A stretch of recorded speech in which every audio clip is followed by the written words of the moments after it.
Militer Israel kembali berulah di tengah perjanjian gencatan senjata dengan Hizbullah.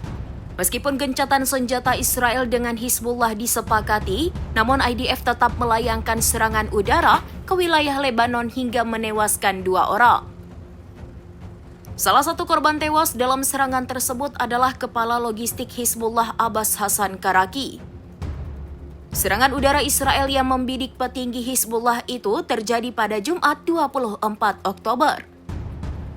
Dilansir dari Al Jazeera, pesawat tak berawak Israel membidik mobil yang dikendarai oleh korban.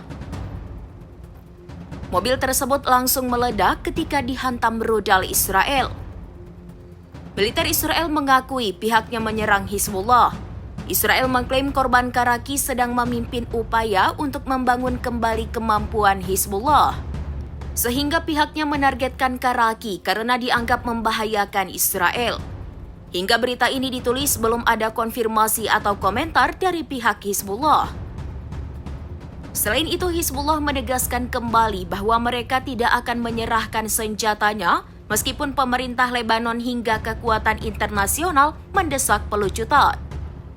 Wakil pemimpin Hizbullah Naim Qassem menyampaikan pidato itu pada Sabtu 27 September 2025 di depan ribuan pendukung di makam Nasrallah di Beirut.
Download Tribun X sekarang, menghadirkan lokal menjadi Indonesia.